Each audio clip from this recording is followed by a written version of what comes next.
রাস্তার দাবিতে পথে নেমে বিক্ষোভ।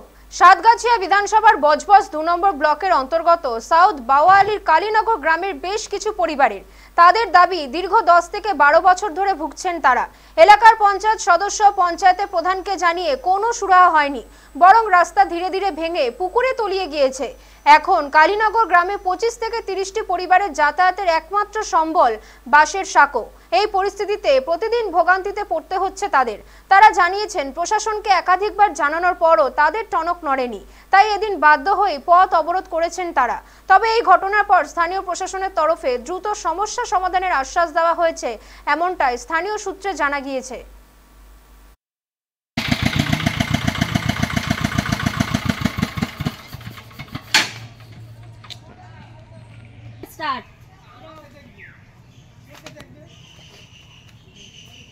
2007-তে একবার একটু রাস্তাটা মাটি ফেলে একটু ব্যবস্থা করা হয়েছিল। তারপর থেকে যখন থেকে তৃণমূল সরকার এসেছে 2-3বার রাস্তা স্যাংশন হয়েছে। স্যাংশন হওয়ার পরেও এই রাস্তাটা কোনো কাজ হয়নি।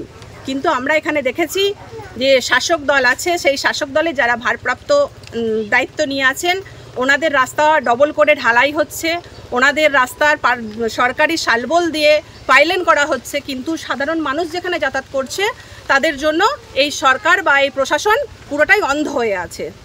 তো স্থানীয় আপনাদের পঞ্চায়েত কোন পঞ্চায়েত? আমাদের এটা সাউথ বাওয়ালি অঞ্চলের মধ্যে পড়ছে। দীর্ঘ সময় সদস্যের কাছেও বলা হয়েছে, গেছে অভিযোগ নিয়ে, কিন্তু কেউ কোনো রকম রেসপন্স করেনি। আমি আপনাদের মুখে শুনলাম আজ অবরোধ হয়েছে, তবে আমার নলেজে ছিল না, এই আপনাদের মুখে শুনছি। আমি সাউথ বাওয়ালি প্রধান কালীনগর যে রাস্তাটার ব্যাপারে আমি প্রধানের থেকে খতিয়ে দেখছি। নিশ্চয়ই রাস্তায় যদি না হয়ে থাকে নিশ্চয়ই হবে। পথস্থিতিতে আমরা ফার্স্ট হয়ে আছি এই ডিস্ট্রিক্টে, অতএব নিশ্চয়ই রাস্তা হবে, যদি না হয়ে থাকে নিশ্চয়ই হবে।